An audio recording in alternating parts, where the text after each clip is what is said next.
कि आपका भी कहीं अपमान हो रहा हो और अपनों से अपमान हो रहा हो, तो आपको जवाब देने की जरूरत नहीं है। जो तुम्हारे रास्ते में कांटा बो रहा है, बोने दो, तुम ना बुरा सोचो। चलो, यदि दक्ष ने अपमान किया, चलो मैं सिंपल भाषा में समझाऊं, आप लोगों ने माना कि मुझे गाली दी और मैंने भी आपको गाली दे दी, तो आप में और मुझ में अंतर क्या रहा? कुत्ते ने आपको काटा और आपने भी कुत्ते को काट लिया, तो फिर बताओ कौन कुत्ता? वो कुत्ता कि तुम कुत्ता? बोलो मेरी मां। सास ने आपको गाली दी और आपने भी सास को गाली दी, तो बताओ तुम दोनों में समझदार हम किसे माने? मैया कह दो ना मेरी मां। सास ने भी गाली दी और बहू ने भी गाली दी, इन दोनों में समझदार कौन? आप बताओ, बोलो मेरी मां, कौन? सास समझदार है? ये मैया कह रही है सास समझदार है। सास ने गाली दी और बहू ने भी गाली दी, इसमें दोनों ही मूर्ख हैं। समझदार वो कहलाते हैं जो एक गाली दे और दूसरा चुप रहे, तो जो चुप है वो समझदार है। क्योंकि हमारे यहां सिंपल कहावत है, कुत्तों के मुंह नहीं लगा जाता। जो गाली दे वो कौन भौंकता कौन है? आज सास भौंक रही है तो तुम भी भौंकोगी क्या? आज बहू भौंक रही है, तुम भी भौंक लो। जो भौंक रहा है वो कौन है? कुत्ते के वंशज हैं। भौंकते रहो। अभी तो एक भौंक रहा था, सास ने किया भौं तो बहू ने भी भौं भौं, लो चालू हो गया महाभारत। कौन समझदार इन दोनों में? कोई नहीं। इसलिए हम आपसे कहते हैं अपनी समझदारी का परिचय दो। कोई शंकर जी को गालियां दक्ष ने दी, क्या शंकर जी ने गालियां दी?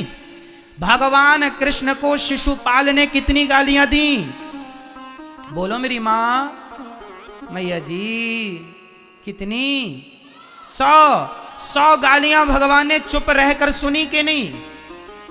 यदि भगवान भगवान होकर 100 गालियां चुपचाप सुन लेते हैं, तो हम और तुम इंसान हो के 10-20 गालियां क्यों नहीं सुन लेते? क्यों कुत्तों की मुंह लगते हो? और अपने आप को आप लोग समझते हैं हम बड़े समझदार हैं, हम जवाब दे रहे हैं। अरे मां, कहां जवाब देना है कहां नहीं देना, यह भी एक समझदारी का विषय ही है। सबको जवाब नहीं दिया जाता है ना।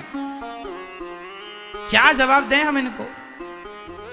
तुम ना दो, भगवान दे देंगे जवाब। जब तुझसे ना सुलझे तेरे उलझे हुए धंधे, तो भगवान के इंसाफ पे छोड़ दे ए बंदे। वही तेरी मुश्किल आसान करेगा, जो तू ना कर सका वो भगवान करेगा। छोड़ दो उस पर। सबका उत्तर देना जरूरी नहीं होता। शंकर जी को गालियां मिली, शंकर जी ने कोई उत्तर नहीं दिया।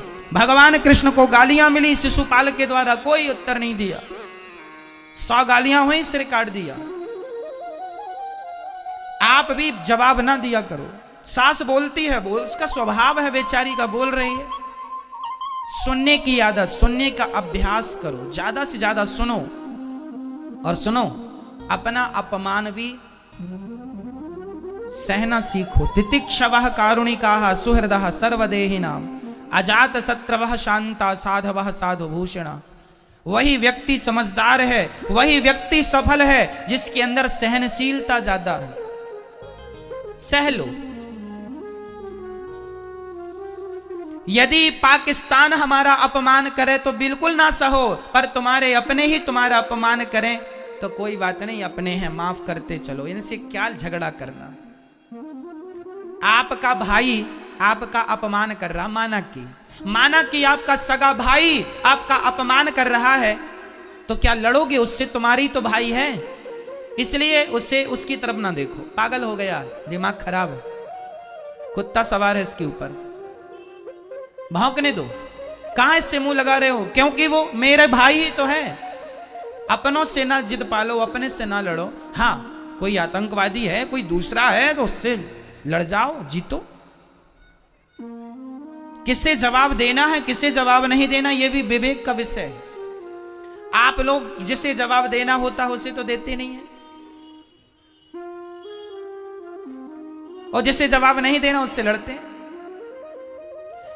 ये लड़कियां अपने भाई से लड़ बैठती हैं, लेकिन उसी लड़की को कोई सड़क में कोई परेशान कर दे, कोई लड़का, तो भाग के रोती रोती आ जाती है, मम्मी मम्मी उसने परेशान किया। अपने भाई को तो जड़ देती थी दो चार, उसे क्यों नहीं जड़ दिया? जिससे लड़ना हो उससे तुम लड़ती नहीं हो, और जिससे लड़ना नहीं उससे लड़ती हो। क्यों? तो किसके सामने चुप रहना है, किसके सामने बोलना है, यह विवेक का विषय है। जब तुम्हारी लड़ाई तुम्हारी सास से हो, मां से हो, भाई से हो, तो इन रिश्तों में जहर ना घोलो, इनसे कोई उत्तर ना दो। ये कह रहे हैं चलो गुस्सा है बोलने दो, हम लड़के किससे लड़ रहे? भाई से। क्या मिल जाएगा भाई से लड़के? इनसे कोई उत्तर नहीं। लड़ना है उनसे लड़िए, लड़ना है भ्रष्टाचार के खिलाफ लड़िए, आवाज उठाइए। लड़ना है किसी के साथ अत्याचार हो, अनाचार गलत हो रहा, उसके पक्ष में खड़े हो जाइए, लड़िए। लेकिन आजकल लोगों को कोई काम नहीं, अपने भाई से लड़ते हैं, अपनी सास से। चलो अब खा लिया, पेट भर गया, चलो अब बहू आओ जरा लड़ लें तुमसे हम, आओ दो दो हाथ की हो जाए। लो चल रही है घर में तू मैं तू मैं चल रही।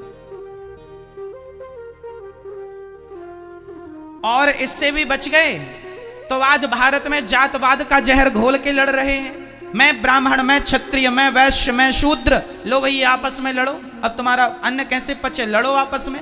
लड़ रहे हैं, बुद्धि भ्रष्ट कर रहे हैं। अरे तुम्हारी यूं ही लड़ाइयों का फायदा अंग्रेजों ने, मुगलों ने खूब उठाया है। तुम्हारी आपस की लड़ाइयों का फायदा उठाया। कई सौ साल तक तुम भारतवासियों पर, हम पर राज्य किया इन लोगों ने, केवल इसलिए कि हम लोग केवल लड़ना जानते हैं। हम लोग संगठित रहना तो जानते नहीं कि चारों लोग एक साथ रहें, ब्राह्मण, क्षत्रिय, वैश्य और शूद्र। हम लोग लड़ते हैं जातवाद का जहर घोल करके, एक दूसरे से लड़ जाते हैं।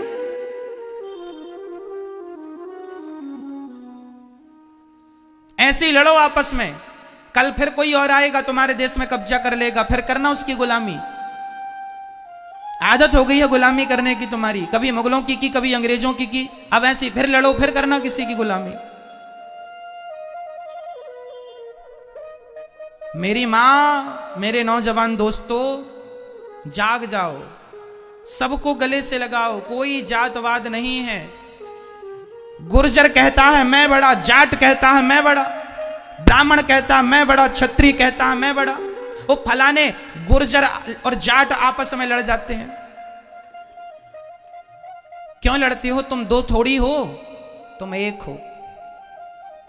क्षत्रिय और वैश्य आपस में लड़ जाते हैं, तुम दो हो क्या? अरे ऐसे ही लड़ते रहोगे तो कैसे काम बनेगा? आज बहुत सारे मुसलमान लोग ना हिंदुओं के नाम की फेसबुक में आईडी बना लेते हैं और वो जाट बन गए, अपने आप को जाट बन के गुर्जर को गाली दे दी, एक ने गुर्जर बन के जाट को गाली दे दी। वो है मुसलमान और लड़ा रहे हैं हम सबको, लो आप और हम लड़ रहे हैं अज्ञानवश। खूब ऐसा चलता है। क्षत्रिय लोग ब्राह्मणों को गाली दे देते हैं, ब्राह्मण लोग क्षत्रियों को गाली देते हैं। गाली ना हम तुम्हें देते हैं ना तुम हमें देते हो। तीसरा ही मंथरा, कैकई और दशरथ जी में कोई भेद नहीं था, भेद पैदा करने वाली ये मंथरा है। उसी तरह आज भी समाज में कुछ लोग भेद पैदा करने वाले हैं। ऐसे लोगों से अपने आप को बचा के रखना है और आप संगठित रहिएगा। रामचरितमानस में लिखा है, जहां सुमति तहां संपत्ति नाना, जहां कुमति तहां विपत्ति निदाना। जहां संगठन है वहां सब प्रकार की खुशहाली है। जहां झगड़ा है, यदि आपस में हम बिखर गए, ये चार उंगलियां अलग अलग हैं, चारों एक हो जाएंगी, मुट्ठी हो जाएगा, एक मार दो दांत टूट जाएंगे। वो चारों अलग अलग रहेंगी तो कुछ नहीं कर पाओगे। अब इसलिए संगठित। झाड़ू एक होती है ना, कचरे को साफ करती है, पर वही झाड़ू बिखर जाए तो स्वयं कचरा बन जाती है। यदि बिखर गए तो कचरे हो जाओगे। इसलिए मेरी मां, संगठित रहना। बच्चों को कहना आपस में लड़ाई ना किया करें, भेदभाव मिटा दो।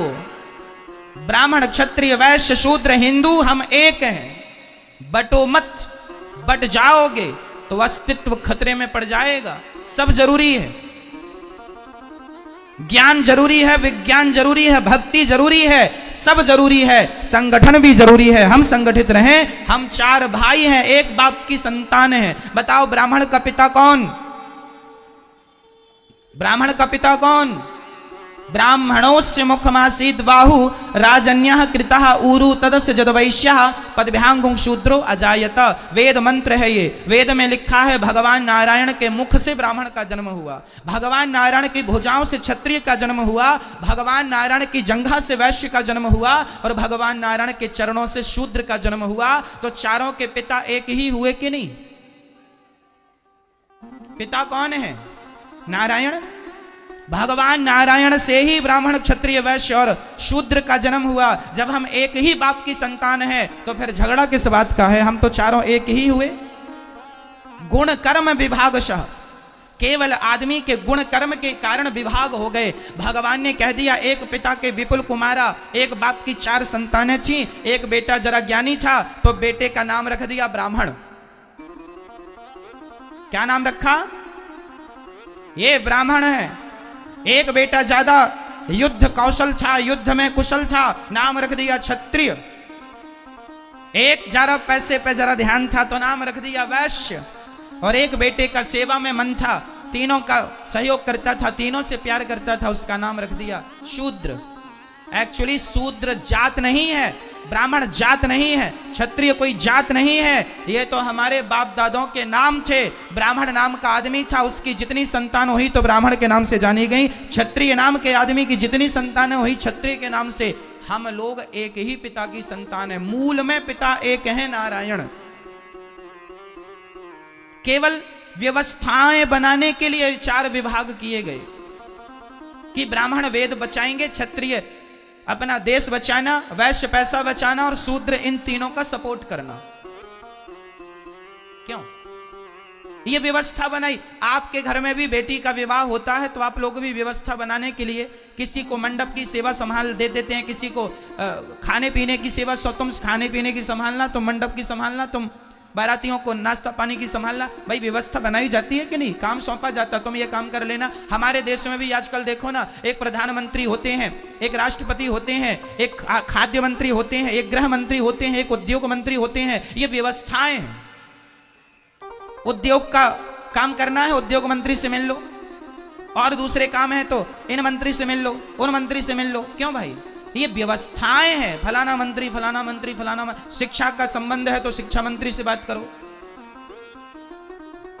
पैसे की दिक्कत है वित्त मंत्री से बात करो। क्यों? ये व्यवस्थाएं हैं। उसी प्रकार भगवान ने व्यवस्थाओं के लिए 4 लोगों को बनाया, ब्राह्मण क्षत्रिय और वैश्य। 4 एक ही बाप की संतान है। लेकिन अज्ञानता इतनी आ गई कि हम लोग आपस में आगे चल के लड़ने लग गए। मैं ब्राह्मण हूं, मैं क्षत्रिय हूं, मैं वैश्य हूं, मैं शूद्र हूं। अब जरूरत नहीं है इसकी कि मैं ब्राह्मण हूं, मैं क्षत्रिय हूं, मैं शूद्र हूं। बस जरूरत इसकी है कि हम सनातनी हैं, हम भारतीय हैं। गर्व से कहो हम हिंदू हैं, हम हिंदू हैं, हम हिंदू हैं। धरा ये जिस पर घूम रही हम उसी केंद्र के बिंदु हैं। गर्व से कहो हम हिंदू हैं, हम हिंदू। तुम बट गए जातवाद के नाम पर, फिर तुम पर कोई हमला करेगा।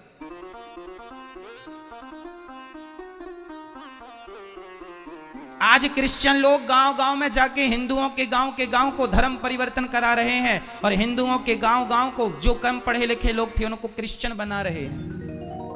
तो मैं से ही अपनी अकड़ में रहे आना कि मैं ब्राह्मण हूं, मैं क्षत्रिय हूं, मैं वैश्य हूं, मैं शूद्र हूं।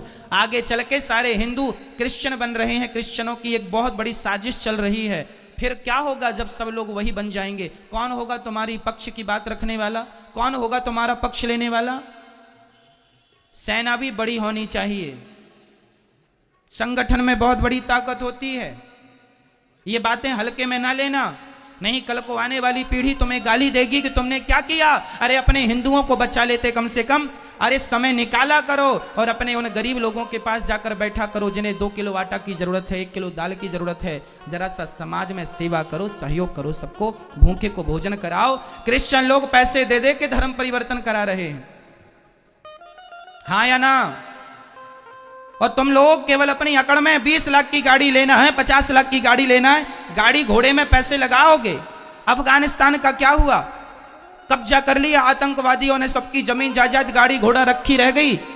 यदि तुम आपस में बढ़ जाओगे तुम्हारे ऊपर भी ऐसी कोई आके कब्जा कर लेगा, फिर भागते फिरना। इसलिए आज सनातन को बचाने की जरूरत है। चलो हम ये नहीं कहते कि तुम मुसलमानों को हिंदू बनाओ, हम ये नहीं कहते क्रिश्चियनों को हिंदू बनाओ। जो हमारे हिंदू भाई हैं उन्हें तो बचा लो, जो धर्म परिवर्तन करने में लगे हुए हैं उन्हें तो गले लगा लो, उन लोगों को तो हृदय से लगाओ, नहीं तो बहुत नुकसान होगा और नुकसान सबका होगा। देश गुलाम हुआ, सबका नुकसान हुआ। सब लोग अपने अपने धर्म का प्रचार करते हैं, हिंदू लोगों को अपने धर्म की कोई नहीं पड़ी, कोई नहीं करता प्रचार, कोई नहीं बात करता धर्म की, कोई नहीं बात करता सनातन की, कोई नहीं बात करता राम और कृष्ण की। दया ही नहीं है लोगों के आगे। आज लोग, एक गरीब बाप गांव गांव में मैंने देखा है साहब कि गांव का गरीब आदमी गिड़गिड़ाता है, भैया बेटी का विवाह जरा 5,000 दे दो। तो गांव का जो धन्ना सेठ होता है ना, वो 5,000 देता तो है पर ब्याज लेता है 10%, 15%, 5,000 का।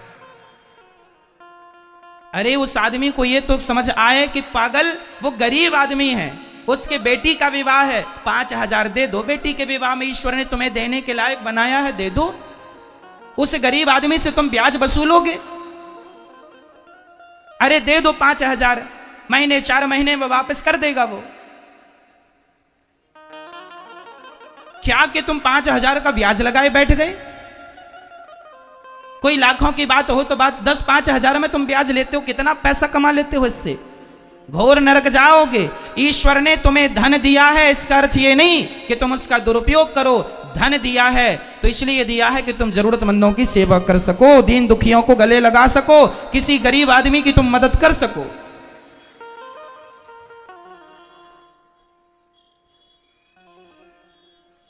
जीवन में ईश्वर ने दिया है, परोपकार करना चाहिए, घटता नहीं है। याद रखना, लिख के रखना, दान करे धन ना घटे, लिखा है ये। बोलो, दान करे धन ना घटे, जो सहाय रघुवीर, पंछी के पीर, घटे न सरिता नीर। प्यासे को पानी पिलाने से नदी का पानी कम नहीं होता, दूसरों को फल खिलाने से वृक्षों के फल कम नहीं होते, और किसी की सेवा करने से धन कम नहीं होता, धन बढ़ता है, दान करने से बढ़ता है, पुण्य करने से। लेकिन आज का आदमी, मैं देखता हूं कि आज समाज में गरीब लोगों का अमीर लोग बहुत शोषण करते हैं, जरूरत से ज्यादा बहुत शोषण होता है। मैं निवेदन करूंगा, इसलिए मैं आप लोगों से कहा करता हूं, अपनी गरीबी खुद मिटाना शुरू करो, सेल्फ डिपेंड बनो, आत्मनिर्भर बनो, मेहनत करो। मेहनत करोगे तो गरीबी तुम्हारा पीछा छोड़ देगी सदा सदा के लिए। मेहनत करो, तुम सब कर सकते हो। खड़े हो जाओ, और देश की गरीबी तब दूर होगी जब 135 करोड़ लोगों की गरीबी दूर हो जाएगी। प्रत्येक व्यक्ति अपनी अपनी गरीबी दूर कर ले, अपने आप मेरे देश की गरीबी दूर हो जाएगी। सोने की जरूरत नहीं है मेरी मां। धर्म का प्रचार किया करो, कह दो लोगों से, बाद में लड़ लेना, अभी संगठित रहो, लड़ने की जरूरत नहीं है। यदि हम आपस में लड़ बैठेंगे तो देश को कौन संभालेगा? कोई भी बाहर वाला अपने घर से हमें निकालेगा। दीवानों, जरा होश करो मेरे देश प्रेमियों। बताओ, अंग्रेज कब भागे भारत से? 15 अगस्त 1947 को अंग्रेज लोग भाग के गए। क्यों भागे? क्यों भागे मुझे बताओ। इसलिए भागे क्योंकि मेरा पूरा भारत संगठित हो गया था, डर के मारे अंग्रेज भाग गए। यदि पहले 100 साल पहले यदि संगठित हो जाता तो ये अंग्रेज लोग 100 साल पहले भाग जाते। लेकिन तुमने संगठन करने में, संगठित होने में कई 100 साल लगा दिए, कई 100 साल लगा दिए संगठित होने में। और संगठित जिस दिन हो गए, भाग गए कि नहीं अंग्रेज? हाँ या ना? फिर कितनी बड़ी ताकत है संगठन की, इसलिए संगठित रहना मेरी मां। और जातवाद कोई लेके आए, घुसने ना देना घर में। कोई जातवाद नहीं, हम सब एक हैं। हमारे गांव का ब्राह्मण भी, क्षत्रिय भी, वैश्य भी, शूद्र भी, मैं अपने गांव जाता हूं ना, तो मैं अपने गांव में सबसे मिलता हूं। सबसे राम राम करता हूँ, ब्राह्मण हो, क्षत्रिय हो, वैश्य हो, शूद्र हो। मैं अपने गांव के शूद्र भाइयों के पास जाके भी बैठता हूँ और पूछता हूँ कि तुम्हें कोई ज़रूरत तो नहीं है। गरीब परिवार की बेटियां यदि दिखती हैं मुझे, मैं तुरंत कहता हूँ कि जब इसका विवाह हो तो बता देना।